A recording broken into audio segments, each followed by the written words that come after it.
Hello and welcome to the Game of the Year week on Zoomin TV Games. I'm here with Hilde. Hi. And Robert, all the way from Turkey. Yeah. Glad you could join us. Awesome, yeah. Awesome. Me too. And this time we're going to talk about the please stop category. These are things that need to stop. So, just as an example, Tony Hawk 5. This is my please stop. Please stop, it's like, Tony please Hawk. stop Tony Hawk. What the hell? This game was just a broken mess. This was just an insult to gamers worldwide. And it was a money grab by Activision. And it was so unbelievably broken But it's an insult. You know why it wasn't a money grab? Because they're losing the license soon. Yeah. So they just wanted to make a game very, very fast, just to get the lost And cash. just burn all the goodwill for whoever picks up the Tony Hawk license. Yeah. Because it's a disgrace. It's really... Actually, the sales of older Tony Hawk games went up after Tony Hawk 5. Because Really? people Well, played that's a it good and said thing. like, okay, I just might as well buy Underground 2 or whatever. Yeah. But not this. Tony Hawk Shred and Yeah. Tony Hawk Ride, because those were Wow. awesome games. So buggy. And another really horrible excuse of a game was the PC version of Arkham Knight. Yeah. Holy shit, My guys. soul. Yeah. That's Yeah. That's ridiculous. It's a shame, right? Everyone was so hyped for it, and Yeah. I'm so glad I picked it up on PS4. But when I heard about the entire PC debacle, I was like, oh god, why do you do this? Stop amazing. releasing games that aren't finished. Yeah. Oh. And then they took it off the market for like 3 or 4 months. Now it's back, Yeah, and it's only- still broken. It is? I didn't know that. It's still broken. Yeah. Wow. So It's hilarious It's just amazing. to go through the Steam comments and just read the rage and feel the anger against Warner Bros. It's and rightly so. Even though it's Of such a good course, game, yeah. though, Yeah, that's yeah. the bad thing. But the one good thing is they are offering full refunds. oh, Doesn't matter if you completed the game or not, you can always get your money back at any point. So that's at least something. Okay, so if you're able to even finish that broken piece of shit, then you get to get your money There back. you go. Yeah. That's yeah. okay. Yeah. So But that took like months before they actually made a decision. yeah. I mean, people had to complain, people had to whine, everybody needed to be angry, and that's when they decide, okay, you get your money back. Yeah. I mean, it's You can have your own money back again. Yeah. Yeah. Yeah, who So- said PC Master Race again? I'm sorry. Yeah. Yeah, I mean, Please stop, Hilde. yeah. So what is the thing that bothered you the most this year? Well, the thing that bothered me most was actually a marketing thing. Sometimes when games are being announced, they have this awesome trailer. And this year, some games had this focus on esports. Okay. Halo 5, Evolve, and Rakes, the Morpheus sports competitive game.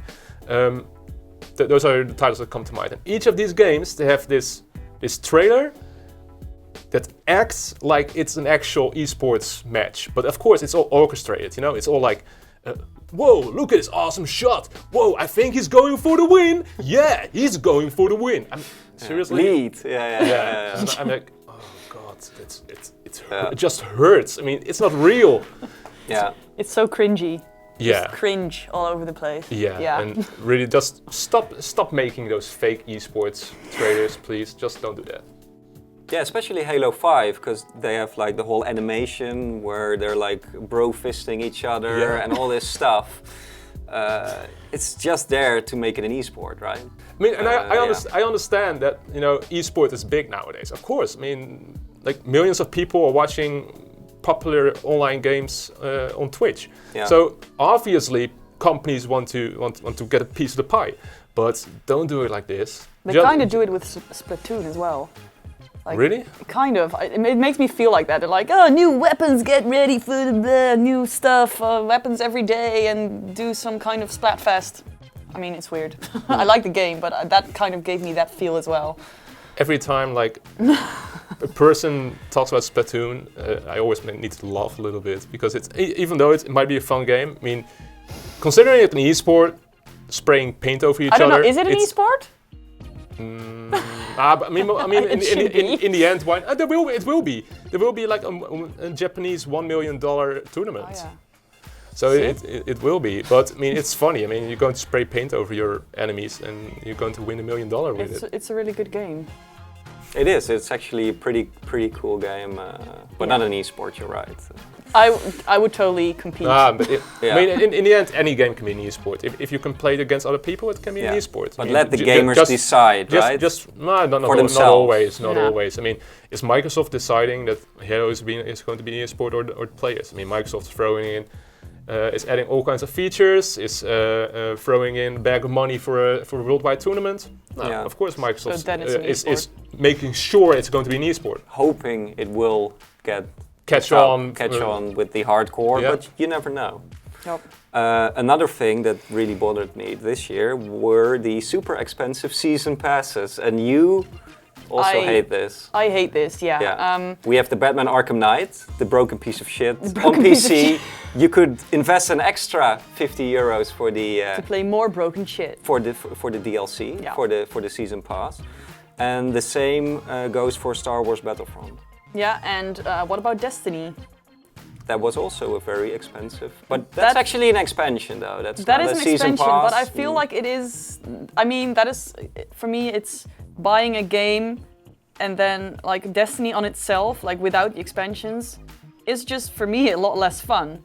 So I had to spend another €60 to make it more fun for me. I'm like, why don't you?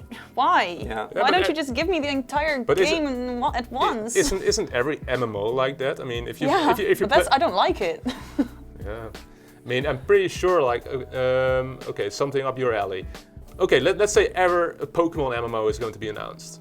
Yeah, I mean, that's just mean. Ever. One time in the future, a Pokemon MMO will be announced.